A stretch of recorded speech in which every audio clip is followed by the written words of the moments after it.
The New York Knicks are currently on a roll. After defeating the Timberwolves last night, they now have a record of 15-16, which puts them 7th in the East. While the D-Rose pickup has provided a nice spark to the Knicks bench, the Knicks don't look like they're done making moves because they've been tied to several trade rumors. So in this video, let's talk about the latest Knicks trade rumors, decide if they even make sense, and see if the Knicks should pull the trigger. But before we continue, please like the video and subscribe as it really helps my channel grow. Now let's get started. The biggest name that the Knicks have been linked to recently is Bradley Beal. It's no secret that Leon Rose wants to acquire a star, and it was recently reported that Knicks executive Worldwide West is trying to convince Bradley Beal to seek a trade to the Knicks. I do believe that the Knicks want to trade for Beal, but I think that would be a terrible idea. Beal is playing at an MVP level, currently averaging a league-leading 33 points per game, and he's doing it while also putting up 5 rebounds and 5 assists a game as well. The Wizards are going to want a king's ransom for a player of this caliber, as they should. According to Bleacher Report, the Wizards want 3 unprotected first-round picks, 2 pick swaps, and a young player. This is a massive haul, and for the Knicks, yes, pairing Beal with Julius Randle would make them a very good team, but your ceiling is going to be pretty limited because of all the assets you just gave up. If you're the Knicks, why in the world would you do that when all you have to do is be patient and wait for Beal to be a free agent in 2022? If the Knicks could add Beal to the team they have right now, they would be a lot better.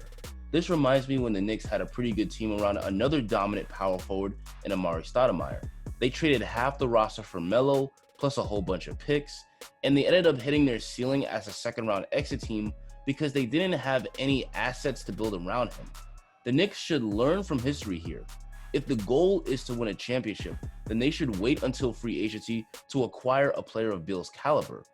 So that's my take on a potential Bradley Beal trade. The next rumor I'm going to address is the Andre Drummond to the Knicks rumors. The Cavs have essentially moved on from Drummond as they're not even playing him anymore. Jared Allen is their future at center, so they're looking to move on from Drummond.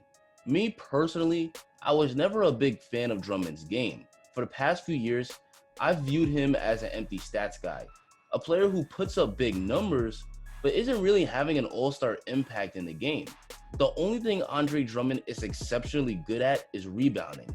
He wants to be Joel Embiid on offense, but he simply isn't that good. He's got a horrible touch around the basket, which is why he only shoots 50% within 5 feet of the rim, a horrible percentage for a center. He's also a pretty mediocre defender.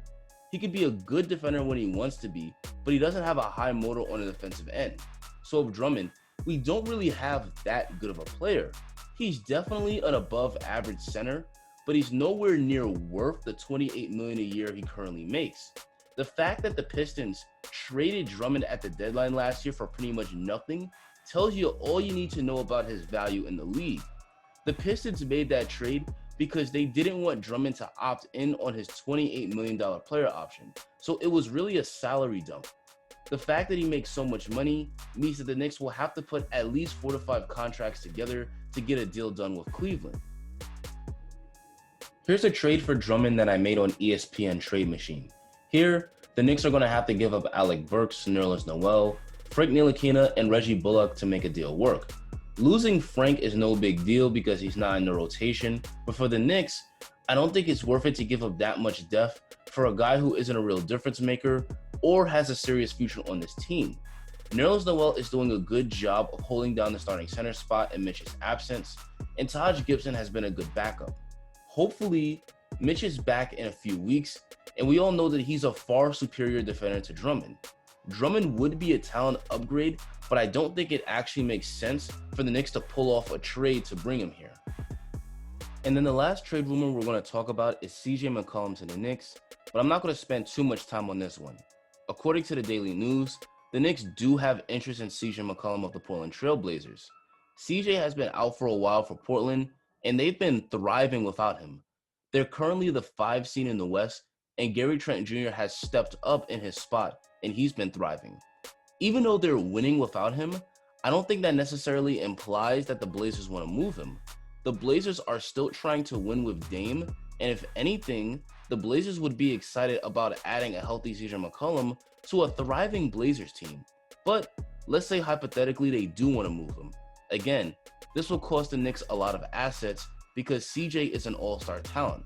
In fact, CJ was averaging 27 points per game before he got hurt, so the Knicks would have to give up several young players and draft picks in return.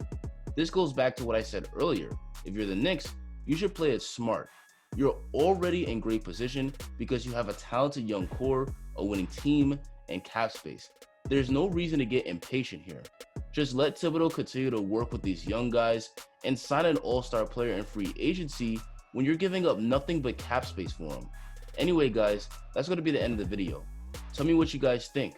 Do you want to see the Knicks make a trade at the deadline? Let me know in the comments. Don't forget to like the video for the algorithm and subscribe so you don't miss a single upcoming video. Thanks for watching and enjoy the rest of your day.